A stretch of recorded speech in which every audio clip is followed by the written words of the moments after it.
ఇవాళ బనకచెర్ల ఎంత డేంజరో బనకచెర్ల కంటే Nallamalla Sagar double danger. We will lose 2. బనకచెర్లనైతేనేమో గోదావరి నీళ్లు పోతాయి కానీ కృష్ణాల వాటా దొరుకుతుంది. నల్లమల్ల సాగర్ అంటే గోదావరి నీళ్లు పోతాయి, కృష్ణాల వాటా కూడా రాదు. డబుల్ ఎడ్జ్డ్ నైఫ్, ఇది డబుల్ డేంజరస్. అయితే ఈ నల్లమల్ల సాగరు మరి ఆంధ్రప్రదేశ్ అడ్డుకోవాలన్నా వద్దా? ఇంత జరుగుతుంటే ఈ ప్రభుత్వం ఏం చేస్తుంది? కుంభకర్ణుల్లాగా నిద్రపోతున్నట్టు నటిస్తుందా? తెలిసి కూడా తెలియనట్టు చేస్తుందా? ఇదంతా రాష్ట్ర ప్రభుత్వానికి తెలియకుండానే జరుగుతుందని అనుకోవాలనా? లేదు చంద్రబాబు రేవంత్ రెడ్డి ఇద్దరూ పరస్పర సహకారంతో ముందుకు పోతున్నారని అర్థం చేసుకోవాలనా? ఎందుకంటే ఇంత డేంజర్, పక్కన కర్ణాటక మేల్కొన్నది, మహారాష్ట్ర మేల్కొన్నది, తెలంగాణ ఎందుకు మేల్కొంటలేదు? ఇవాళ ఇంకా డేంజరస్ పాయింట్, ఇవాళ నేను చెప్పాల్సినటువంటి ఇంపార్టెంట్ 2 పాయింట్లు ఇప్పుడు చెప్పబోతా ఉన్నా, కీలకమైనటువంటివి. ఇప్పుడు ఆ రోజు ఢిల్లీ మీటింగ్ పోనన్నాడు, పోయిండు. చర్చ జరగలేదన్నాడు, జరిగింది. ఎజెండాలో లేదన్నాడు, ఎజెండాలో ఉన్నది. అది కూడా ఒక్కసారి వీడియో చూద్దాం. వాళ్ళు బనకచెర్ల గోదావరి బనకచెర్ల వాళ్ళు కడతామని అడుగుతాయి కదా మేము ఆపమని చెప్పడానికి. ఎజెండాలో వాళ్ళు కడతామన్న ప్రతిపాదననే చర్చకు రానప్పుడు ఆపమనే చర్చనే రాదు. This is agenda. ఈ కాపీ కూడా మీ అందరికి షేర్ చేస్తాం. ఎజెండాలో agenda point submitted by Andhra Pradesh number 1 Godavari Banakacherla link project. ఇంత స్పష్టంగా ఎజెండాలో ఫస్ట్ పాయింటే గోదావరి బనకచెర్ల.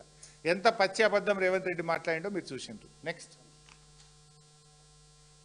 మరి మెయిన్గా ఏదైతే ఆంధ్రప్రదేశ్ రాష్ట్రం నుంచి పోలవరం బనకచెర్ల ప్రాజెక్టు అంశం మీద ఏదైతే ఆంధ్రప్రదేశ్ ఇచ్చినటువంటి అంశం మీద, అదేవిధంగా తెలంగాణ రాష్ట్రం కృష్ణా గోదావరికి సంబంధించినటువంటి ఏవైతే రేజ్ చేసిన ఇష్యూస్ ఏవైతే ఉన్నాయో ఇవి 2 కూడా టెక్నికల్ ఇష్యూస్ అన్నీ కూడా ఇన్వాల్వ్ అయి ఉన్నాయి. కాబట్టి ఈ టెక్నికల్ ఇష్యూస్ని ముందుగా ఒక పరిష్కారం చూపేటటువంటి విధంగా ఒక కమిటీని నిర్ణయం తీసుకోవాలని, ఏదైతే ఈ యొక్క కృష్ణా గోదావరి ఇష్యూస్, అదేవిధంగా పోలవరం బనకచెర్లకు సంబంధించినటువంటి ఈ యొక్క 2 సబ్జెక్టుల మీద కూడా మరి ఇటు టెక్నికల్ అదేవిధంగా అడ్మినిస్ట్రేటివ్ ఆఫీసర్స్తో కలిపి, ఎందుకంటే ఈ కమిటీ ద్వారా ఒక బేసిక్ మెకానిజం ఏదైతే మరి బిల్డప్ చేసుకుని ఒక రోడ్ మ్యాప్ని ముందుకు తీసుకెళ్లేటువంటి విధంగా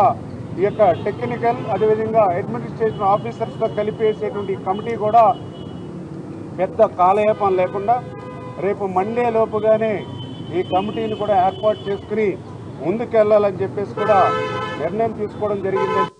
థ్యాంక్ యూ. ఉత్తమ్ ఉందా కమిటీ వేయమని చెప్పిన వీడియో రెడీ పెట్టుకున్నారా? ఉందా? ఉంటే రెడీ పెట్టుకో. సో ఆయన ఎంత స్పష్టంగా చెప్పిండు నిమ్మల రామానాయుడు గారు, గోదావరి బనకచెర్ల ప్రాజెక్టు మీద కొన్ని టెక్నికల్ ఇష్యూస్ ఉన్నాయి, ఆ టెక్నికల్ ఇష్యూస్ను పరిష్కారం చేయడానికి మేము కమిటీ వేస్తాము అన్నాడు. రేవంత్ రెడ్డి ఏమన్నాడు? ఎజెండాలో లేదు, చర్చ జరగలేదు, అసలు వాళ్ళు అడగనే లేదు బనకచెర్ల గురించి అని రేవంత్ రెడ్డి అన్నాడు. సరే బుకాయించిండు, బయటకు వచ్చిండు, ఎజెండాలో లేదు, చర్చ జరగలేదు, ఆంధ్రప్రదేశ్ అడగలేదు అన్నాడు. ఉన్నట్టు నిమ్మల గారు కుండబద్దలు కొట్టాడు. ఇప్పుడు రియల్ పాయింట్, కమిటీ వేసిండు చంద్రబాబు నాయుడు. ఇప్పుడు చంద్రబాబు వేసిండంటే ఓకే, అర్థం చేసుకుందాం. మరి రేవంత్ రెడ్డి ఎట్లా ఇస్తాడు కమిటీ? ఇగో ఇది ఆంధ్రప్రదేశ్ గవర్నమెంట్ ఆ రోజు జరిగిన ఎజెండాలో భాగంగా వీళ్ళు కమిటీ వేసి కేంద్ర ప్రభుత్వానికి పేర్లు సూచించిండ్రు. 3 వాళ్ళు 1 2 4 పేర్లతోని ఆంధ్రప్రదేశ్ ప్రభుత్వం గోదావరి బనకచెర్ల ప్రాజెక్టు ముందుకు పోవడానికి 4 పేర్లతో ఇది ఆంధ్రప్రదేశ్ ప్రభుత్వం రాసినటువంటి లెటర్. సరే ఆంధ్రప్రదేశ్ అంటే వాళ్ళకి నీళ్ళు వస్తాయి కనుక వాళ్ళకు లాభమయ్యే పని కనుక వాళ్ళు కమిటీ వేసుకుందని అనుకుందాం.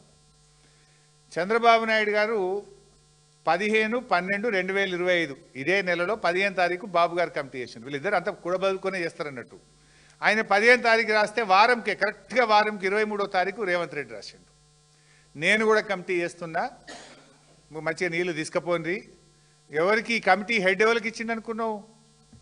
చంద్రబాబు నాయుడు గారి శిష్యుడు, ఆయన దాసుడు ఆదిత్యనాథ్ దాస్ను చైర్మన్గా పెట్టి రేవంత్ రెడ్డి గారు కమిటీ వేసిండ్రు. అబ్బా ఏం ప్రేమ, ఏం లవ్ వీళ్ళిద్దరిది. గురుదక్షిణలు చూడండి. ఇప్పుడు అసలు నువ్వు కమిటీ ఎట్లేస్తావు? అసలు నువ్వు నీళ్ళు గోదావరి బనకచెర్ల నీళ్లు తీసుకుపోవడానికి నువ్వు కమిటీని ఏ రకంగా ఒప్పుకుంటావు అని నేను అడుగుతా ఉన్నా. కమిటీ వేయడమే ఒక తప్పు అయితే ఆ కమిటీకి ఆదిత్యనాథ్ దాస్ను హెడ్గా పెడుతూ రేవంత్ రెడ్డి గారు చంద్రబాబు సూచించిన వ్యక్తితోనే ఇస్తాడు. ఈ కమిటీలో 7 నేషన్లు, ఇలా 3 ఆంధ్ర వాసన వాళ్ళే ఉన్నారు. 7లో 3 ప్రత్యక్షంగానో పరోక్షంగానో ఆంధ్రాతో అనుబంధం ఉన్న ఆత్మీయత ఉన్న వాళ్ళే 3 ఉన్నారు. ఇలా హెడ్ ఎవరు అంటే ఆంధ్రప్రదేశ్ చీఫ్ సెక్రటరీగా పనిచేసిన వ్యక్తి, ఆంధ్రప్రదేశ్కు జలవనరుల శాఖ కార్యదర్శిగా అత్యధిక కాలం పనిచేసినటువంటి వ్యక్తిని ఆదిత్యనాథ్ దాస్ను ఈరోజు కమిటీకి హెడ్గా పెడుతూ రేవంత్ రెడ్డి గారు కమిటీ వేసిండ్రు. దేనికోసం కమిటీ ఇది? గోదావరి బనకచెర్ల మీద పరిష్కారం కోసం కమిటీ అని చెప్పిండ్రు. ఇన్ఫ్యాక్ట్ మీరు రెండిట్లలో కూడా చూడండి రెఫరెన్స్. ఇక్కడ రెఫరెన్స్ చూస్తే రెఫరెన్స్ ఏముంటుందంటే ఇది Andhra Pradesh letter. Reference meeting held on 16th July 2025 between Honorable Union Minister of Jalashakti, CM Telangana, CM Andhra Pradesh. ఇందులో రాహుల్ బొజ్జా మనోడు రాసిన లెటరు. ఇందులో కూడా reference constitution of a committee pursuant to the decisions taken in the meeting held on 16/7/2025 ministry of Jalshakti. 16వ తారీఖు మీటింగ్లో తీసుకున్న నిర్ణయం ప్రకారంగా కమిటీ చేస్తున్నాం. 16వ తారీఖు మీటింగ్లో ఏముందో ఎజెండా ఇప్పుడే నేను చూపించిన. ఇది 16వ తారీఖు మీటింగ్ ఎజెండా. ఏముంది ఇలా? గోదావరి బనకచెర్ల. దీని మీద మీటింగ్ అయింది. వీళ్ళు రాసిన లెటర్లో రెఫరెన్స్ కూడా అదే ఉంది, 16వ తారీఖు మీటింగ్ నిర్ణయం ఆధారంగా.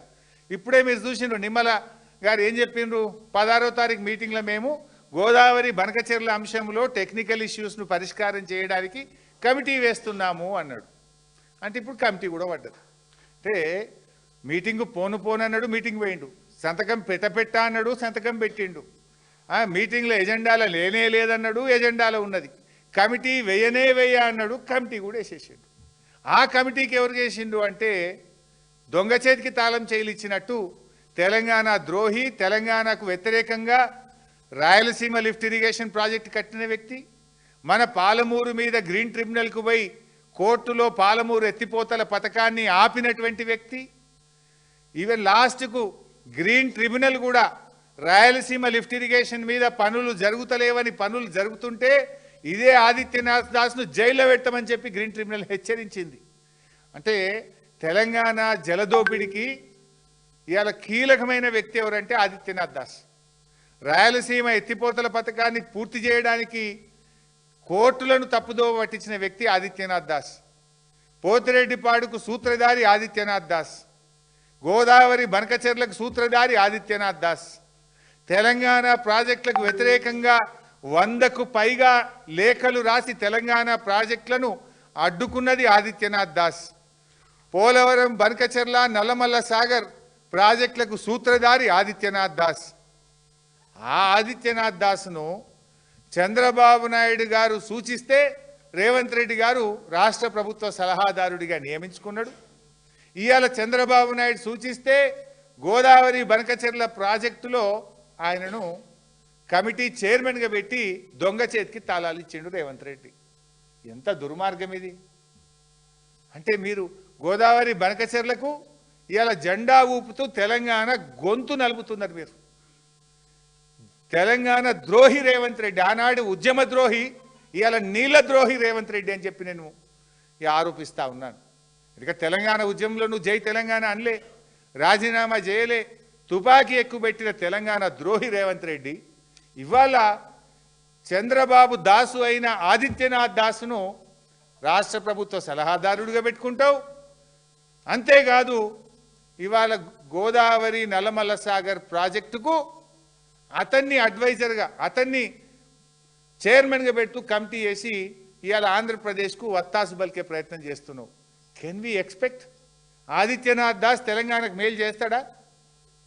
ఆయన ఆంధ్రప్రదేశ్కు 10 ఏళ్ళు జలవనరుల శాఖ కార్యదర్శి, ఆంధ్రప్రదేశ్ చీఫ్ సెక్రటరీ, తెలంగాణ ప్రాజెక్టులకు వ్యతిరేకంగా 100 ఉత్తరాలు రాసిన వ్యక్తి, తెలంగాణ ప్రాజెక్టులను అడుగడుగున అడ్డుకున్న వ్యక్తి. అటువంటి వ్యక్తిని అసలు సలహాదారుడు పెట్టుడైంది. ఈ గోదావరి బనకచెర్ల కమిటీ వేసుడే తప్పు. ఆ కమిటీకి ఆదిత్యనాథ్ దాస్ను చైర్మన్గా పెట్టడం అంటేనే నువ్వు తెలంగాణ ద్రోహివి. బట్టబయలైపోయింది నీ దొంగతనం.